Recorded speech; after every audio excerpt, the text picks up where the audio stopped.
बिस्मिल्लाहिर्रहमानिर्रहीम। अस्सलाम वालेकुम नाज़रीन, मैं हूं शाहिद जावेद डस्कवी। आप देख रहे हैं मेरा यूट्यूब चैनल। नाज़रीन, मुल्क व कौम पर भारी पीडीएम सरकार अपने इक़्तिदार को तूल देने के मंसूबे बना रही है। इस सिलसिले में पहला मंसूबे का ख्वाब जो है वो मौलाना फजलुर रहमान ने देखा है, क्योंकि मौलाना पराए हाथों में जिस मुर्गी को हराम करार दे रहे थे, वो मुर्गी जब मौलाना के अपने हाथों में आई तो हलाल हो गई है। यानी मौलाना पहले दिन से जिस असम्बली को नाजायज़ करार दे रहे थे, उसी असम्बली की बुनियाद पर जब उनके सियासी इत्तेहाद को इक़्तिदार मिल गया और मौलाना का अपना बेटा सड़कें बनाने वाली वजारत का वफाकी वजीर बन गया, तो वही नाजायज़ असम्बली मौलाना के लिए जायज़ बन गई और उसी असम्बली की मुद्दत 1 साल बढ़ाकर इक़्तिदार को तूल देने और इलेक्शन से राह फरार इख्तियार करने का जो आइडिया सबसे पहले दिया गया, वो इमामुल उलमा हज़रत मौलाना फजलुर रहमान ने ही तो दिया है। इस बात में कोई शक नहीं कि मौलाना फजलुर रहमान एक आलिम दीन के बेटे हैं और खुद भी एक आलिम दीन है। उनका अपना दावा तो यही है कि वो लाखों उलमा के इमाम हैं, लेकिन चलें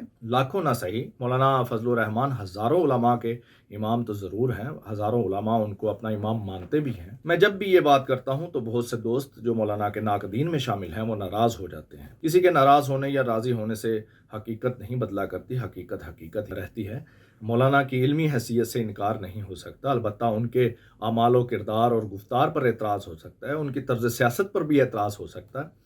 एक ज़माने तक मैं भी मौलाना की सियासत का मोतरफ था, लेकिन चंद बरसों से बहुत सी चीज़ें और हकायक बहुत करीब से देखकर मैं भी मौलाना के नाकदीन की सफ में आन खड़ा हुआ हूँ। लेकिन मैं कोशिश करता हूँ कि एक सहाफ़ी होने के नाते दलाइल की बुनियाद पर इख्तलाफ रखूँ, मुखालफत ना करूँ। नाज़रीन, पाकिस्तान की सियासत ताफुन ज़दा गंदगी का ढेर है जिसका जमहूरियत से कोई ताल्लुक है ना कभी रहा। ये मफादाती सियासत है और हर वो सियासतदान इसके दिफा में पेश पेश है जो इस गलाजत भरी सियासत का बेनिफिशरी है। मौलाना एक आलिम दीन है, उलमा की उस जमात के अमीर हैं जो अपनी 100 साल तारीख रखती है। उनकी जमात का मंशूर निफाज इस्लाम है, इसी नारे पर वोट भी लेते हैं। इसलिए मौलाना की सियासत और आम सियासतदानों की सियासत में फर्क नजर आना चाहिए, जो बिल्कुल भी नजर नहीं आता। मौलाना फजलुर रहमान की सियासत इस मुल्क के बाकी सियासतदानों से कतई तौर पर मुख्तलिफ नहीं है। मौलाना की सियासत नवाज शरीफ, आसिफ जरदारी, शहबाज शरीफ की सियासत से हरगिज मुख्तलिफ नहीं, बल्कि गालबन 2005 की बात है।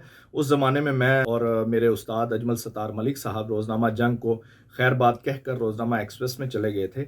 वहाँ जाकर हमने पहला फ़ोरम किया और आसफ़ अली ज़रदारी को उस फ़ोरम में हमने मदऊ किया था। उनसे मुख्तलिफ अमूर पर गुफ्तगू हुई, सवाल व जवाब हुए। एक सवाल के जवाब में आसफ़ अली ज़रदारी ने मौलाना फजलुर रहमान को अपना उस्ताद करार दिया था। गालबन यही हकीकत है। अगर मौलाना को ये बात बताई जाए तो ला हौला वला कुव्वता पढ़ने के बजाय शायद इस बात पर इंजॉय करें और बल्कि फ़ख्र करें। मौलाना फजलुर रहमान मफादाती सियासत करने वालों के क्लब के एक मेंबर हैं। बेशक वो इस्लाम के नाम पर सियासत करते हैं, लेकिन उनकी सियासत ने इस्लाम और इस्लाम पसंद कुव्वतों को नुकसान तो बहुत पहुँचाया, लेकिन कोई फ़ायदा कभी नहीं पहुंचाया। मौलाना गुज़श्ता 34 साल से मुसलसल हुकूमतों का हिस्सा रहे हैं और वजारतें भी लेते हैं, बंगले भी लेते हैं, मुख्तलिफ कमेटियों की सरबराही भी लेते हैं। अपने मफादात के लिए जहां हुकूमत को ब्लैकमेल करना पड़ा वो भी किया। लेकिन क्या कभी मौलाना ने सूद के खात्मे के खिलाफ इस मुल्क में कोई कानून लाने की कोशिश की? किसी हुकूमत को इसके लिए कायल किया? क्या असहाबे रसूल उम्महातुल मोमिनीन अहले बैत उज़्ज़ाम की शान में होने वाली गुस्ताखियों के नापाक सिलसिले को रोकने के लिए कोई बिल पेश किया, या कोई और ऐसा कानून बनाने के लिए कोशिश की जिससे इस्लाम और इस्लाम पसंदों को फायदा पहुंचे? अगर किसी दोस्त के पास इस सिलसिले में कोई तफसील हो तो जरूर मेरे साथ जरूर शेयर करें प्लीज। मौलाना जब जब इक्तदार में आए, दीनी कुव्वतों को दीवार से लगाने की कोशिश की गई। मौलाना जब जब इक्तदार में आए, मदारस और उलमा पर कड़ा वक्त आया। मौलाना जिस हुकूमत में शामिल थे उसने खत्म नबूवत के हलफनामे पर शबखून मारा और मौलाना की जमात ने पहले सेनेट और फिर कौमी असम्बली में उसकी हमायत की। पार्लियामेंट में ट्रांसजेंडर का कानून जब पेश किया गया तो मौलाना की जमात ने उसकी भी हमायत की थी। वफाकी शरई अदालत में जब जमात इस्लामी ने इस कानून को चैलेंज किया तो JUI के वकील भी पेश हुए। कायम मकाम चीफ जस्टिस ने उन्हें डांट पिला दी कि जब आपने इस कानून की हमायत में वोट दिया था तो अब आप इसके खिलाफ अदालत में क्या लेने आए हैं। नाज़रीन, ये हकायक हैं और इन्हीं हकायक की बुनियाद पर मैं कहता हूं कि मौलाना बेशक आलिम दीन है, लेकिन वो बाकी सियासतदानों की तरह एक मफाद परस्त सियासतदान है। उन्होंने मौजूदा असम्बली की मुद्दत 1 साल बढ़ाने की जो तजवीज़ दी थी उसके पीछे भी मफाद परस्ती ही कार फरमा है। क्या मौलाना को दिखाई नहीं दे रहा कि वो जिस हुकूमत को सर पर बिठा कर लाए हैं उसने मुल्क को तबाही के धाने पर लाकर खड़ा कर दिया है। लोग महंगाई की वजह से खुदकुशियां कर रहे हैं, आटे की लाइनों में जान की बाजी दे रहे हैं।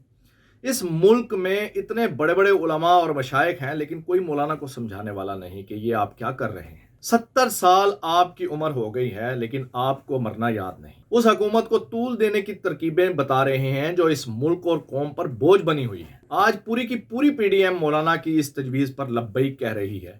پی ڈی ایم سرکار کی پوری کوشش ہے کہ الیکشن کو کسی نہ کسی طریقے سے روکا جائے۔ آئین کہتا ہے کہ جب اسمبلیاں تحلیل کر دی جائیں تو 90 روز کے اندر اندر انتخابات کا ہونا ضروری ہے، لیکن حکومت صوبائی اسمبلیوں کے انتخابات کو روکنے کے لیے منصوبے بنا رہی ہے۔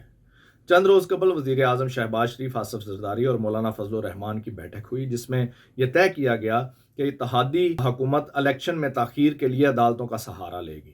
مبینہ طور پر سندھ حکومت اور بلوچستان حکومت عدالتوں میں رٹ دائر کریں گی اور یہ موقف اپنایا جائے گا کہ نئی مردم شماری کے بعد ہی الیکشن کرائے جائیں اور مردم شماری کے بعد حلقہ بندیوں کو بھی جو ہے وہ لازم قرار دیا جائے۔ پھر الیکشن کمیشن نے 2 صوبوں میں انتخابات کے لیے جو مزید رقم وفاقی حکومت سے مانگی تھی، حکومت نے وہ دینے سے انکار کر دیا ہے اور کہا ہے کہ ملک پہلے ہی IMF کے پروگرام پر چل رہا ہے، ہم مزید رقم نہیں دے سکتے۔ حکومت سے کوئی پوچھے کہ پچھلے 34 برسوں میں ملک کب IMF کے پروگراموں سے نکلا؟ کیا ملک میں الیکشن نہیں ہوئے اس دوران؟ الیکشن کرانے کے لیے حکومت کے پاس پیسے نہیں ہیں لیکن کابینہ میں دھڑا دھڑ وزیر بھرتی کرنے کے لیے ان کے پاس پیسوں کی کوئی کمی نہیں ہے۔ جو ملک پائی پائی کا محتاج بنا ہوا ہے، جس کے حکمران کہتے ہیں کہ زہر کھانے کے لیے ہمارے پاس پیسے نہیں ہیں، اس ملک میں وفاقی کابینہ 85 وزیروں پر مشتمل ہے۔ دوسری طرف پنجاب اور خیبر پختونخوا کی نگران حکومتوں کی جانب سے بھی الیکشن کے انعقاد کے حوالے سے لال جھنڈی دکھا دی گئی ہے۔ ضمنی انتخابات کے لیے وزارت دفاع، وزارت خزانہ اور عدلیہ نے معاونت سے معذرت کر لی ہے۔ دونوں صوبوں کے پولیس سربراہان اور انتظامیہ نے بھی معذرت کر لی ہے۔ آئندہ 3 روز تک الیکشن کا اعلان نہ ہوا تو الیکشن کمیشن کی جانب سے بھی معذرت آ جائے گی۔ اگر الیکشن 90 روز کے اندر نہ ہوئے تو آئین کی خلاف ورزی ہوگی اور آئین کی خلاف ورزی کرنے والوں پر آرٹیکل 6 کا اطلاق بھی ہو سکتا ہے۔ آئندہ 2 سے 3 روز اہم ہیں، انہی دنوں میں اونٹ کسی بھی کروٹ بیٹھ جائے گا۔ اسی کے ساتھ اجازت دیجیے، اپنا اور اپنے چاہنے والوں کا خیال رکھیے گا۔ اللہ حافظ۔